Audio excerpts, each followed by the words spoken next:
This is the Hot 7 Nightly News. Good evening. It is Wednesday, June 12th, 2024. I am Daniela Edwin. Welcome to the Hot 7 TV Nightly News. We are on Flow Channel 117, Kiss FM, the Caribbean Hot FM mobile app, and the Caribbean Hot 7 TV Facebook page. Not forgetting those of you using the Hot 7 plug and play antenna, thank you so much for joining us. On Wednesday, June 12, 2024, a funeral service was held for His Eminence Cardinal Kelvin Edward Felix. The Archbishop Emeritus of Castries passed away peacefully on May 30th, 2024. According to Monsignor Patrick Anthony, the service was used as an example of the true Catholic funeral tradition, featuring songs and the reading of the Word. To whom we have committed to the care of your family, may we very full fruits of His name enter into the eternal gladness of His Lord, who lives and reigns with you in the unity of the Holy Spirit, God, forever and ever.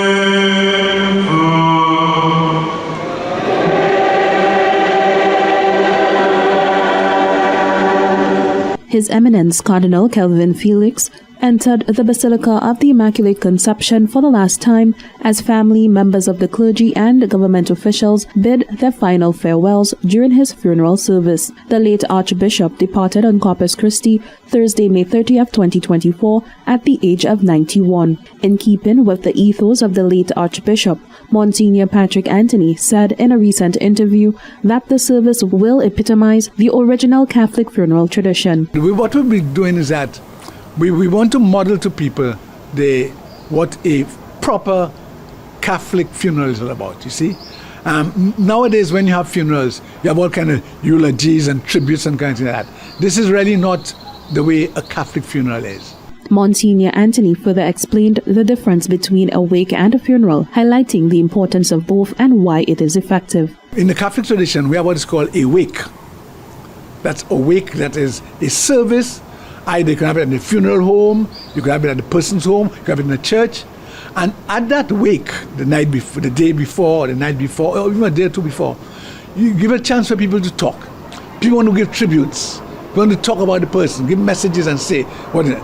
That happens there in the context of prayer, song, and then when you come to the funeral itself, it's just a straight liturgy, just the liturgy of farewell, the mass and so forth. So we are modeling that. We're using this occasion again to help to educate people that at the funeral it's not the time for eulogies, not the time for tributes and for people to come and say this and that and that. No, that could be done at a vigil, like we had what's called a vigil or a wake. The service followed a Thanksgiving wake held on the 11th. The late Archbishop will be repatriated to his home Dominica, where his body will be laid to rest. We are going to use Cardinal Felix's funeral as an example to demonstrate to people how it should be done. So after the funeral here, the body will be transferred to Dominica for interment at the cemetery in the Cathedral of Dominica. The funeral service was well attended, and the love and admiration for the late Archbishop could be felt. Reporting for the Hot 7 TV News, I am Jasmine Duncan. Dennery segment and Saint Lucian artists will be featured on This Is Brock Out, hosted by BBC One Extra's Shawnee B. During his layover here on the island, the popular radio host and DJ took some time to connect with local artists, exposing the UK and other international audiences to Dennery segment and other local talents. BBC One Extra's Shawnee B made a quick stop in Saint Lucia from his recently concluded trip to sister island Dominica, where he collected content on their own indigenous genre, bouillon. Being that Saint Lucia is home to the Dennery segment genre, Shawnee B saw it fitting to catch up with a few local artists in an impromptu style session, capturing raw St. Lucian talent and culture. Fresh off the plane, Shawnee B popped by the Carnival Ambassador's school store, where he caught up with a few of the artists like Shaz the Panist and vocalist T Blacks. I'm actually in transit in St. Lucia because I went to Dominica over the weekend to go and watch the Dominica versus Jamaica football match. I'm actually 50-50 dual heritage, half Jamaican, half Dominican, so I thought I wanted to go to Dominica for that game and represent my father's heritage heritage. So now I am in transit heading back to the UK, but my manager is actually Saint Lucian, Ray Paul from the Playmaker Group, and he's like, listen, if you're in Saint Lucia, you have to stop off and do what you did in Dominica as well, because what I do, I kind of travel all around the Caribbean to kind of showcase the music that's coming from that specific area. So even though I went to Dominica for the football, I was also documenting the rise of the bouillon sound. So knowing that bouillon is so big coming from Dominica, and here I am right now in Saint Lucia, you know, I had to try and catch up with some of the Dennery artists as well to find out a little bit more about the Dennery segment. Sean B adopted the unstructured interview style that, according to him, highlights the unique qualities of creatives. But the content is going to be very similar to the stuff that I do for BBC Radio 1 Extra when I'm in Jamaica. So it's always going to be like sessions, freestyles, or interviews. With my Brackout team, we've got something called a Brackout Panacana Freestyles, which is literally, if I see you on the corner, I pull out the camera, we play a rhythm, and you start performing on the corner. So if I was to see Ricky T out on the corner right now, or Motto turn up on the corner, I'd be like, you ready to go?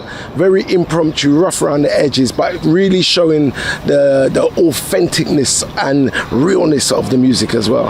As a Grammy Award-winning producer, international club DJ, content creator and consultant who travels the world interviewing and collaborating with international artists and singers, he has a vast portfolio. Shawnee B's experience enables him to have access to numerous international music businesses, providing opportunities for the artist he interviews to be seen. Just like you went and did your research, I realized that Shawnee B is in Saint Lucia.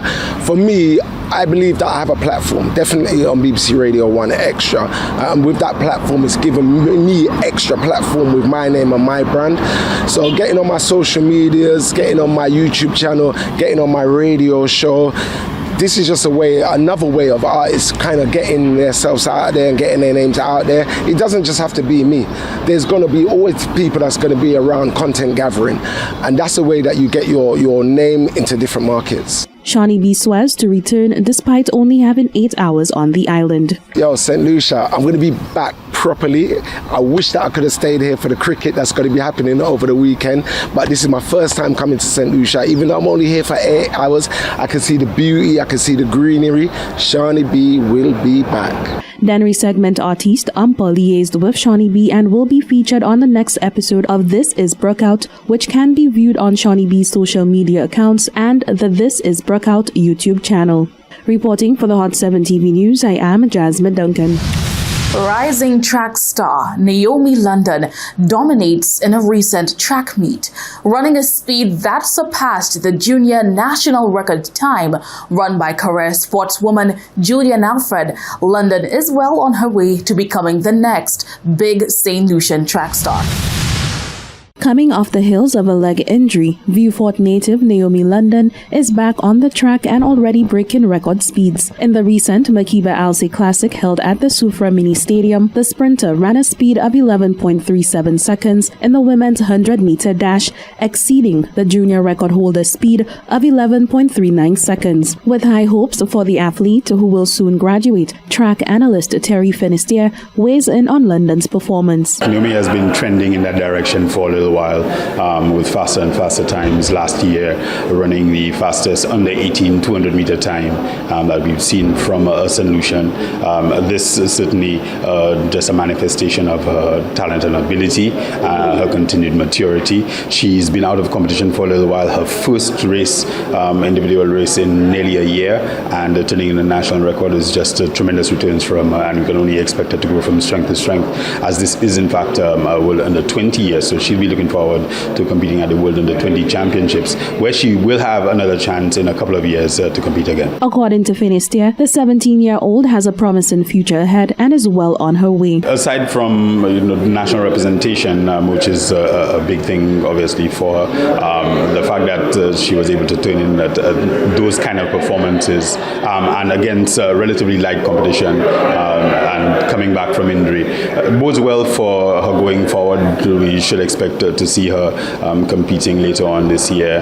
National championships are in a couple of weeks, and then thereafter she'll be looking forward to representing the island, hopefully internationally.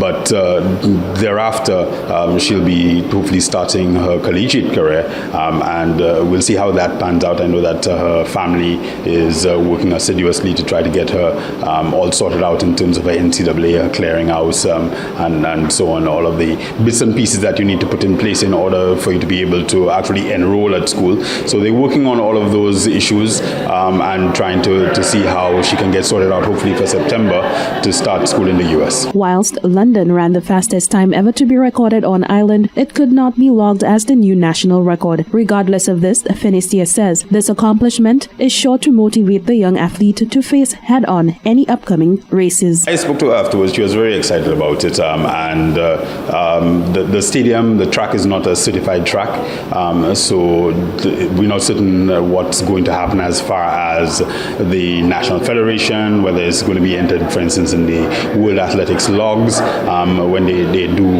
add the top list for the year. But it shows that she's certainly capable. I mean, one of the maxims in athletics is that for the sprints, if you do have a performance that is wind aided, it makes it that much easier psychologically for you to go ahead and do it otherwise. Similarly, having turned in that kind of performance after a long layoff, regardless whether the track is certified or not certified, it is going to give her a massive shot of confidence, and she feels very good going forward. Minister of Sports Honorable Kenson Kazimi confirmed that the national record remains unchanged due to the stadium's non-certification. Despite this, he believes London is poised at becoming a world-renowned track star. Unfortunately, the time cannot be recorded because the facility that was used is not yet certified. As you would appreciate, the Sufremidi Stadium, there are a number of tweaks that are required from the international community for the field to be officially certified, including the area that has to be established for long jump pit, long jump, high jump, and some other amendments that must be made that are at this time not already made. The ministry is moving speedily to ensure that we can do something in a responsible manner, in a cost-effective manner about the stadium, given the nature in which it was passed on over to us. But we are very, very encouraged by the time and the progress that she is making. I said about a year or two ago that Naomi London, in terms of her times, are superior to what Julian Alfred ran at the same age. So it means that with the right guidance, it means that with the right amount of support, we will be having at least 2 or 3 global superstars in our midst. Reporting for the Hot 7 TV News, I am Jasmine Duncan. Still in the first segment of the broadcast, the POV. Our question is, who do you think are better drivers, men or women? Here is your point of view. Definitely the better drivers. Men are the better drivers? Definitely. Why do you say that? Evidence. The evidence is there. The number of accident reports. There were less women than men driving. So less women were involved in accidents than men. Okay, but I've seen some women do some strange things on the road. Okay? But men, I think, sometimes can be more reckless in their driving on the road. So you think women are more cautious? Yes. Men are more. But in terms of the better driver? I won't say the driving could be on par, but it's just that men take more risk than women. To men, because like men just like more aware, because like in a situation where, like let's say they're having an accident, like women like more prone to, you know, like trying to go off emotions, but like men, they're critical thinkers. So then they would like approach the situation more different and try to think more of the head than the women who would act off emotions. Women are the best drivers. Why do you say that? Because we have more brain than the men. We are smarter than the men. Women, I would say they are safer drivers. You get some men who drive, I mean the way they're supposed to drive, but because of what the careless do, you see that's a lot of dangerous driving. So it appears to be that men are very bad drivers because we get in more accidents than women. Look out for our reporters or head over to our Facebook and Instagram pages at Caribbean Hot 7 TV to share your point of view on trending topics in the news. We would love to hear from you. Coming up next, Miku North Rep discusses jetty and Carnival Queen's reign comes to an end. All that and much more coming up when we return.